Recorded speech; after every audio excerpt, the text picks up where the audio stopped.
joining us now, Wall Street Pro and author Carol Roth.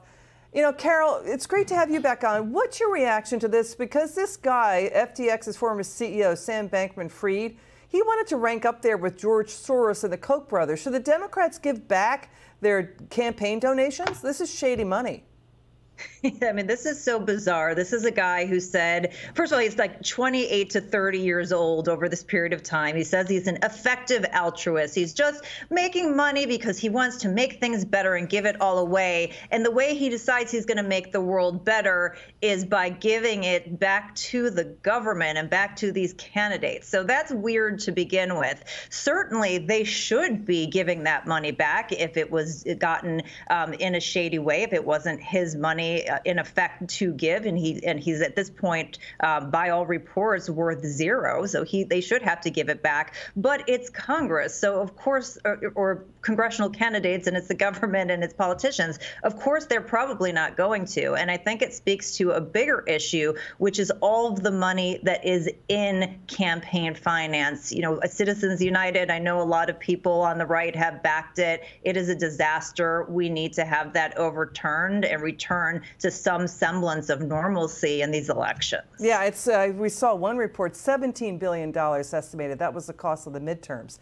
All right, this guy Fried from FTX, he routinely palled around with top Democrats. He shared a stage with Bill Clinton in the Bahamas. He spoke at conferences, testifying on Capitol Hill. He was a speaker at Davos. The World Economic Forum scrubbed its webpage, reportedly, you know, getting rid of its connection with FTX. But we're looking at the balance sheet. It could be $16 billion in money that's vaporized and vanished and gone.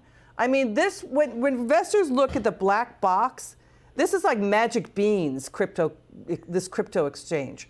You know what I mean, Carol? You look inside it, it's like cobwebs there.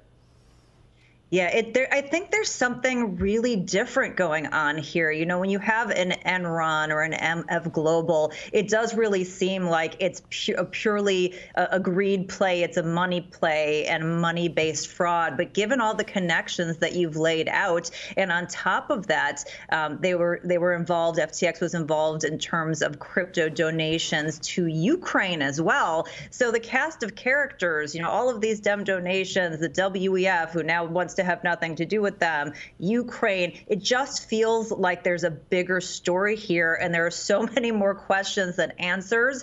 But again, with that effective altruism in the middle, I really feel like there's something going on. And oh, by the way, his parents too are involved in political endeavors, both Stanford professors. His mom has a PAC. She didn't have any prior experience in the area, and then all of a sudden she's got this major PAC, and then, you know, poof, her son, her 20-something-year-old son, ends up becoming a billionaire overnight. There's just a lot of weird connections and there's that another I think we're going to have one to continue to uncover. And Carol, there's another one. Reportedly, his brother, Fried's brother, FTX former CEO Fried, his brother reportedly founded a nonprofit solely for the purpose of providing support for the Biden White House doing pandemic spending, COVID spending.